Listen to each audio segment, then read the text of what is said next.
Kebetulan saya lahir di Indonesia dari pasangan Muslim, maka saya beragama Islam. Seandainya saja saya lahir di Swedia atau Israel dari keluarga Kristen atau Yahudi, apakah ada jaminan bahwa hari ini saya memeluk Islam sebagai agama saya? Tidak. Saya tidak bisa memilih dari mana saya akan lahir dan di mana saya akan tinggal setelah dilahirkan. Untungnya, saya belum pernah bersitegang dengan orang-orang berbeda-beda karena saya tahu bahwa mereka juga tidak bisa memilih apa yang akan mereka terima dari orang tua dan negara. Setelah beberapa menit kita lahir, lingkungan menentukan agama, ras, suku, dan kebangsaan kita. Setelah itu, membela sampai mati segala hal yang bahkan tidak pernah kita putuskan sendiri. Sejak masih bayi, saya didoktrin bahwa Islam adalah satu-satunya agama yang benar. Saya mengasihani mereka yang bukan Muslim, karena mereka kafir dan matinya masuk neraka. Ternyata, teman saya yang Kristen juga punya anggapan yang sama terhadap agamanya. Mereka mengasihani orang yang tidak mengimani Yesus sebagai Tuhan, karena orang-orang ini akan masuk neraka. Begitulah ajaran agama mereka berkata. Maka, bayangkan, jika kita tidak henti menarik satu sama lainnya agar berpindah agama. Bayangkan jika masing-masing umat agama tidak henti saling beradu superioritas seperti itu. Padahal tak akan ada titik temu. Jalaluddin Rumi mengatakan, kebenaran adalah selembar cermin di tangan Tuhan. Jatuh dan pecah berkeping-keping. Setiap orang memungut kepingan itu, memperhatikannya, lalu berpikir telah memiliki kebenaran secara utuh. Salah satu karakteristik umat beragama memang saling mengklaim kebenaran agamanya. Mereka juga tidak butuh pembuktian, namanya saja iman. Manusia memang berhak menyampaikan ayat-ayat Tuhan, tapi jangan sesekali coba menjadi Tuhan. Tidak usah melabeli orang masuk surga atau neraka, karena kita pun masih menghamba.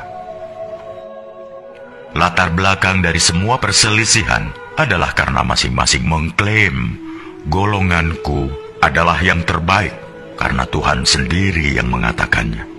Lantas, pertanyaan saya adalah, kalau bukan Tuhan, siapa lagi yang menciptakan para Muslim, Yahudi, Nasrani, Buddha, Hindu, bahkan ateis, dan memelihara mereka semua sampai hari ini?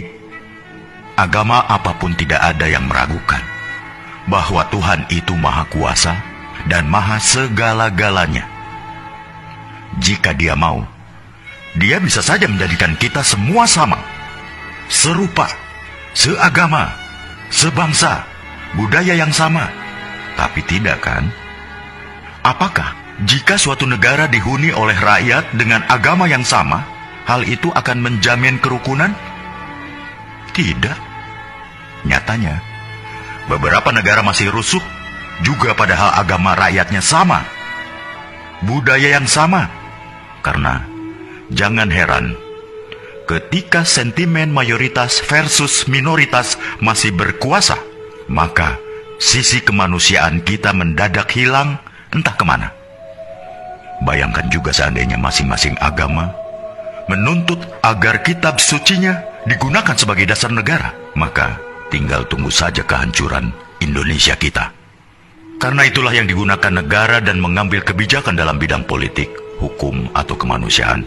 Bukanlah Al-Quran, Injil, Tripitaka, Weda, atau kitab suci sebuah agama, melainkan Pancasila, Undang-Undang Dasar 45, dan semboyan Bhinneka Tunggal Ika. Dalam perspektif Pancasila, setiap pemeluk agama bebas meyakini dan menjalankan ajaran agamanya. Tapi mereka tidak berhak memaksakan sudut pandang dan ajaran agamanya untuk ditempatkan sebagai tolok ukur penilaian terhadap pemeluk agama lain. Hanya karena merasa paling benar. Misalnya umat agama A tidak berhak mengintervensi kebijakan suatu negara yang terdiri dari bermacam-macam keyakinan.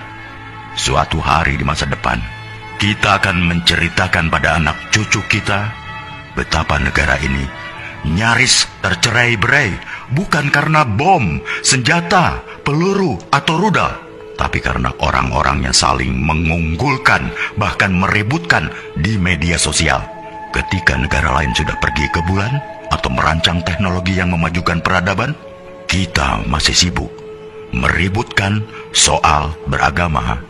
Kita tidak harus berpikir sama, tapi marilah kita sama-sama berpikir. Apakah kita sesama anak bangsa terus-terusan bertikai? Bila renungan tentang hal ini baik, tolong sebarkan ke saudara, teman-teman, grup, atau siapa saja yang masih ingin kedamaian di bumi pertiwi di Indonesia yang kita cintai ini.